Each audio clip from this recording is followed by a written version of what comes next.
Olá, hoje nós vamos dar continuidade na nossa disciplina de Química Inorgânica e nós vamos falar sobre compostos das famílias do nitrogênio e do oxigênio. Aqui só para lembrar, aqui está os elementos da família do nitrogênio e aqui os elementos da família do oxigênio. Bem, começando a falar de um composto bastante simples, que é a amônia, NH3, essa amônia se dissolve em água, né, formando o que nós chamamos de amônia aquosa. Isso pode ser mostrado nessa reação, que pegando a amônia, né, em meio aquoso, nós vamos formar o hidróxido de amônia. Isso aqui, embora a gente veja que a amônia dissolvida em água forma o hidróxido de amônio, mas seria melhor falar que isso é uma amônia aquosa, porque isso aqui, essa reação, ela tem um certo grau de extensão para a esquerda. Por isso, quando a gente abre um frasco que contém o hidróxido de amônio, a gente vê sair aquele odor característico do NH3. Então, por isso que a gente prefere, talvez de uma forma mais correta, chamar de uma amônia aquosa. A preparação da amônia, do NH3 propriamente dito, pode ser feita através da reação de um sal do tipo cloreto de amônio com uma base, hidróxido de cálcio, por exemplo, vai formar a amônia, no caso aqui, o cloreto de cálcio e a água.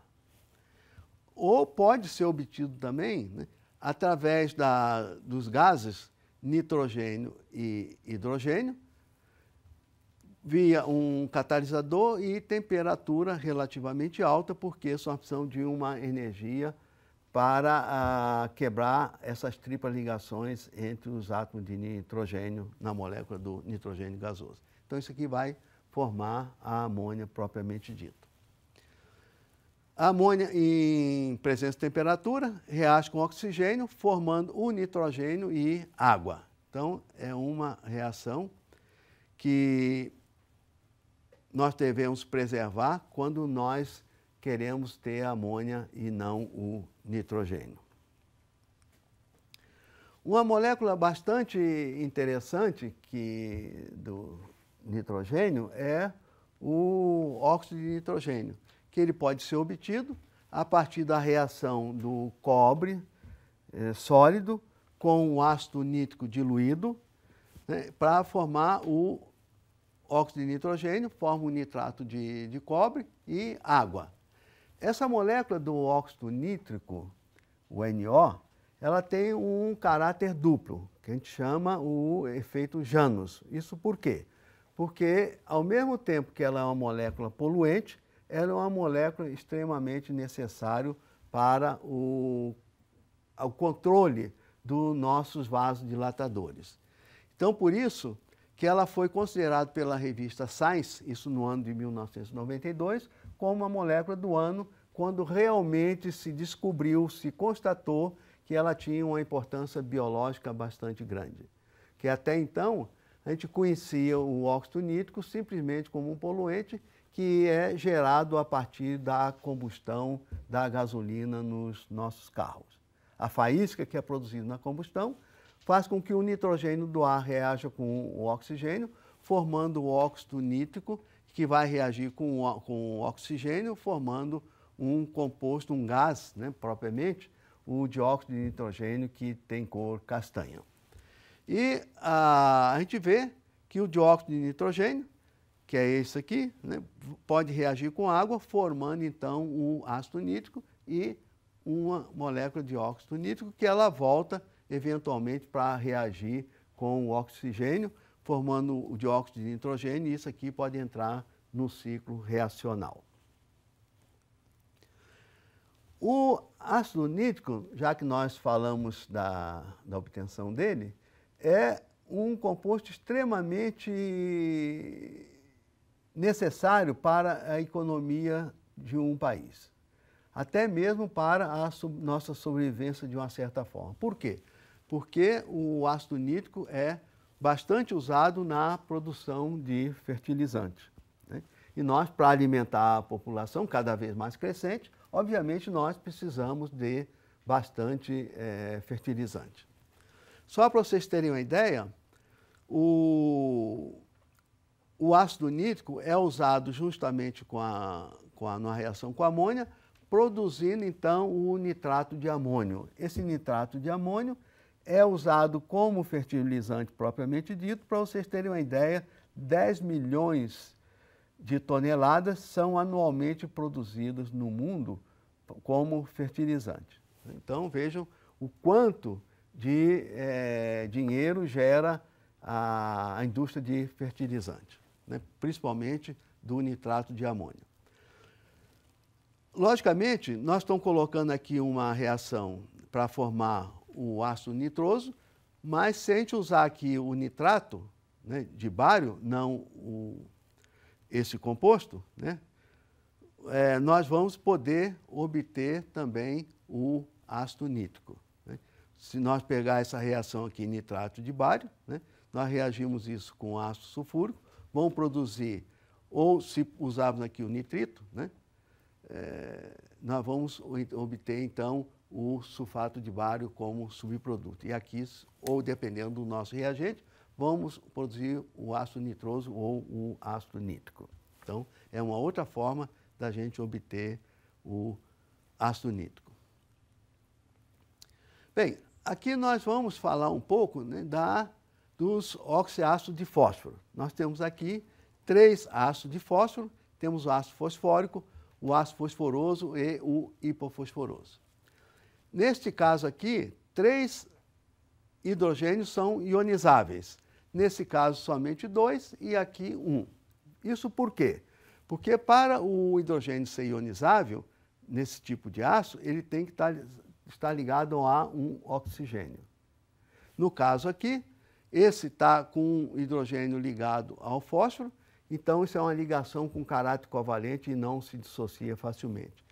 No ácido hipofosforoso, 2 hidrogênios estão ligados diretamente ao fósforo, então 2 hidrogênios não são ionizáveis.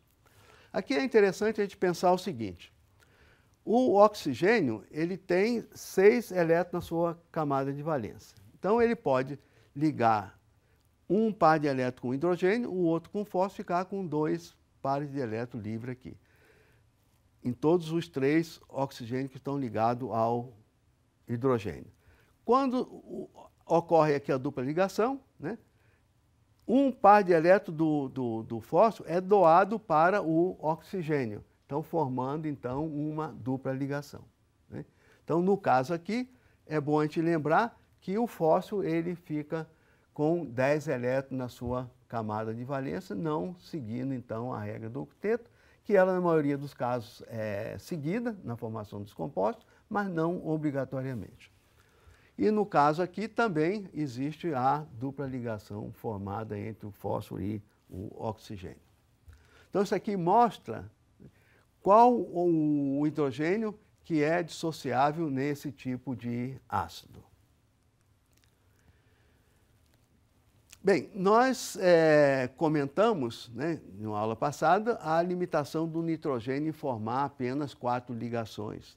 O oxigênio também tem esse tipo de limitação em formar apenas 4 ligações.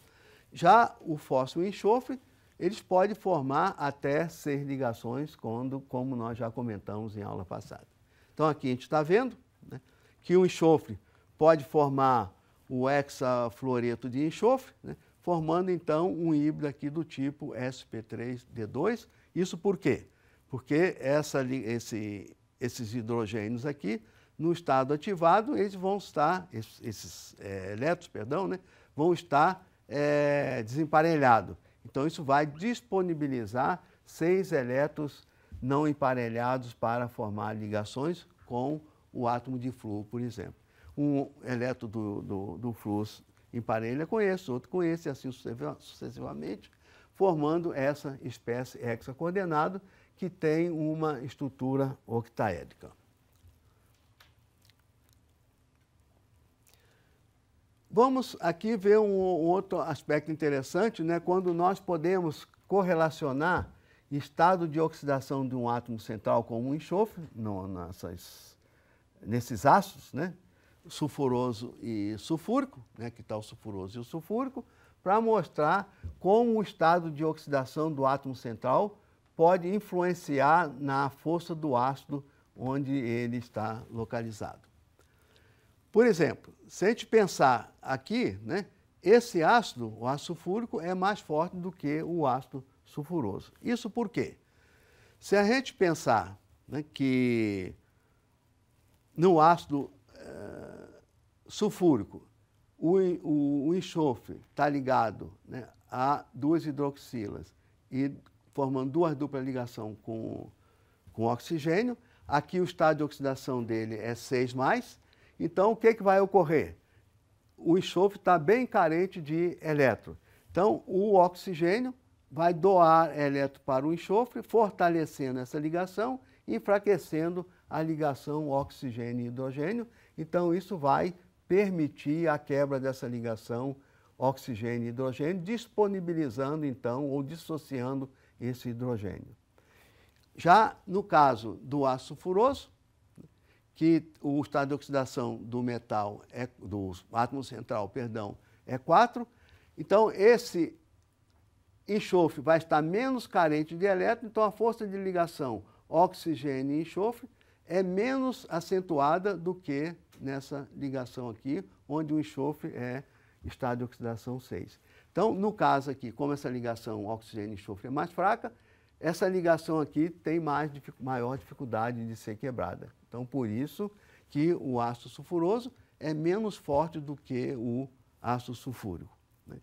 Então, aqui nós mostramos outra vez, né, a disponibilidade dos elétrons de serem emparelhados aqui, né, no ácido sulfúrico, né?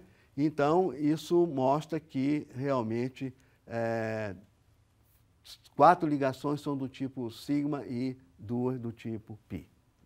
Então, isso é para a gente mostrar que é importante a gente saber o porquê, né, que um ácido é mais forte do que o outro quando ele envolve esse tipo de ligação com um átomo central. Bem, aqui eu queria fazer uma analogia da molécula da água com o gás sulfídrico, do H2S. A gente olha aqui na molécula de água, que já é bastante conhecida nossa, nós temos aqui, né, o híbrido do oxigênio, onde a gente vê que 2 elétrons estão desemparelhados, podendo formar ligações com emparelhamento dos elétrons dos hidrogênio, né, com esses 2 elétrons aqui, né. E aqui nós temos, então, né, que esses 2 pares de elétrons estão aqui livres. Essa geometria da molécula de água, né, quando nós olhamos para a molécula de água como um todo e observando que 2 pares de elétrons não estão ligados, isso forma uma geometria tetragonal, né, do tipo com híbrido sp3. Então, essa molécula aqui é curva, né, porque tem esses pares de elétrons aqui, empurrando essas ligações de hidrogênio ou o átomo de hidrogênio em si, né, os 2 átomos, para mais distante dos pares de elétron. Aqui, de propósito, eu coloquei essa distribuição eletrônica para vocês verem que se tivesse os dois elétrons dessa forma, né, isso daria uma molécula linear. Mas quando nós pensamos em colocar esse par de elétrons da mesma forma como está aqui disponibilizado, esse par de elétrons vinha para cá e também tornaria essa molécula H2S angular ou tetragonal se pensarmos em envolver os pares de elétron livre. Então, a gente tem que olhar sempre com um senso crítico para uma ilustração qualquer de um composto inorgânico ou orgânico, um composto químico, para a gente poder ter um senso crítico e saber por que uma molécula é linear ou é angular, qual a geometria dela. Aqui eu queria mostrar para vocês, né, que a obtenção do gás sulfídrico pode ser feita através de uma reação do ácido clorídrico, por exemplo, com o sulfeto de ferro. Isso vai formar o gás sulfídrico e o cloreto de ferro. E nessa reação, eu queria mostrar que esse gás sulfídrico, reagindo com o oxigênio, dependendo da quantidade de oxigênio que a gente tiver, nós vamos poder formar o enxofre ou o dióxido de enxofre. Ou seja, o excesso de oxigênio que a gente tem nessa relação aqui, dessa reação química, vai nos dizer que isso pode ser o intermediário dessa reação, que depois desse oxigênio formado, ele pode reagir com excedente do oxigênio aqui, formando então o dióxido de enxofre como produto final da reação. O ácido sulfúrico é também um composto bastante utilizado e usado na nossa economia. E como ele é obtido?